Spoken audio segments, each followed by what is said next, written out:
세상은 악하고 또 우리는 죽어서 천국에 간다는 이러한 영적인 것만 추구하는 모습이 있지는 않나 생각해 봅니다. 생각하는 신앙 우러나는 복음 믿음 향기. 안녕하세요. 믿음 향기 채널에 오신 것을 환영합니다. 저는 이신영입니다. 몇 주 전에 성경이 어떻게 지금의 모습을 갖게 되었는지 이야기했던 성서의 형성이라는 책을 소개했는데요. 이번 주에는 그와 비슷한 출판사에서는 아예 시리즈로 내놓은 느낌이 있는 책을 소개하고자 합니다. 자, 바로 이 책, 프랜시스 영의 신경의 형성입니다.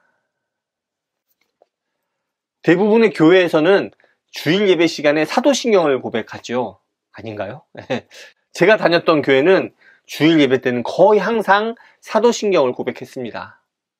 그런데 매주 사도신경을 고백하면서 이게 무슨 의미가 있는지, 왜 성경에도 나오지 않는 것을 매주 고백하는지 의문을 품어보신 적은 없으신가요?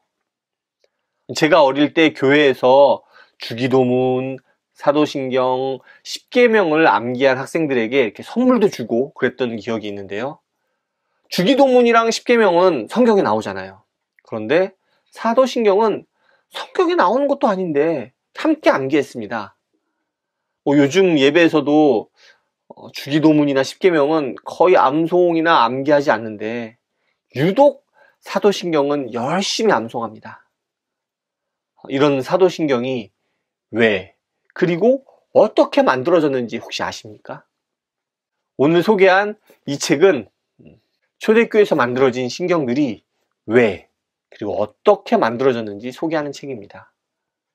초대교회의 신경들이 사도신경 말고도 니케아 콘스탄티노플 신경이나 칼케돈 신조 같은 것도 있거든요. 그런 신경들이 어떻게 만들어졌을까요? 이 책의 목차를 살펴보면 처음에는 여러 신경들이 언제 만들어졌고 그 내용이 크게 어떤 차이가 있는지 대략적으로 살펴봅니다. 이 책에서는 신경을 복음의 압축판이고 경전의 요약판이라고 이렇게 설명을 하는데요. 구체적인 내용의 요약이라고 보기보다는 메시지의 요약이라고 할 수 있지 않을까 싶습니다. 이어서 성경의 공통적인 내용들에 대해 그 내용이 어떤 의미이고 그 문구가 들어가게 된 이유에 대해서 설명을 합니다. 하나님을 창조주로 고백하는 구절, 또 하나님과 그리스도에 대한 고백, 성령과 거룩한 공교회에 대한 이야기, 성육신한 하나님의 아들에 대한 고백, 그리고 우리의 구원에 대해 하나씩 살펴봅니다. 이 책에서는 신경이 왜, 어떻게 만들어졌는지 설명하면서 초기 교회의 이단들을 좀 이야기합니다. 주로 이렇게 영지주의를 좀 많이 이야기하는 것 같습니다.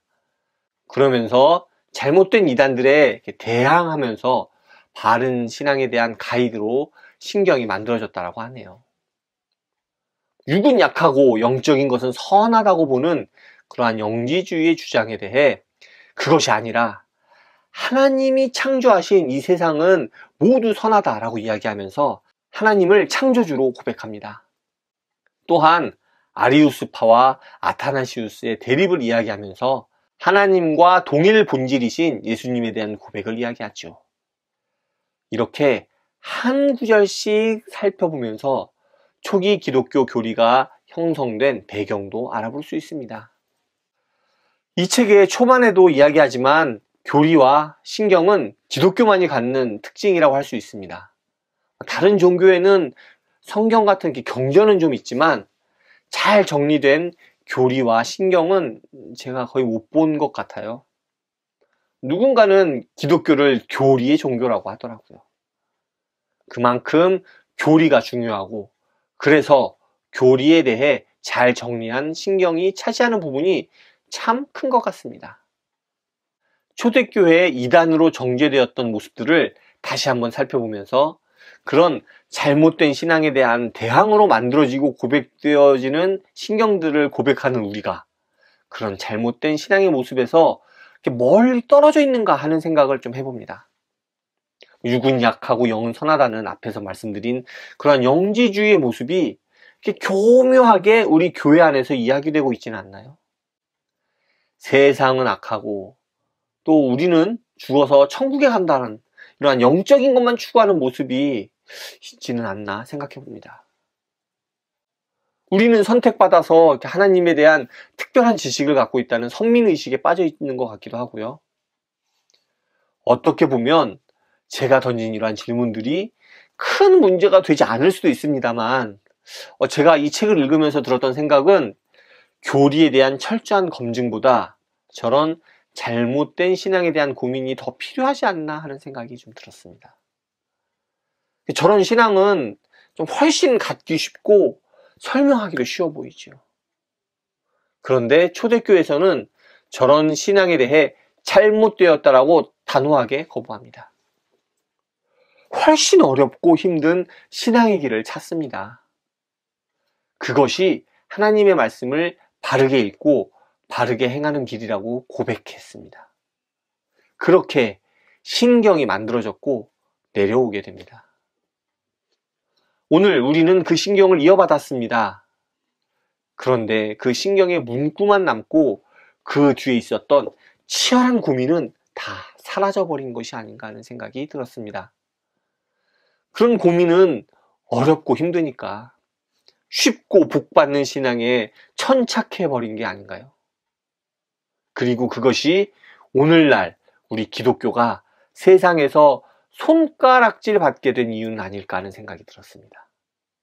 그래서 이 책을 통해 신경이 형성된 그 배경을 살펴보는 시간을 갖고 또 바른 신앙을 고민하고 세워갈 수 있는 기회가 되면 참 좋겠습니다.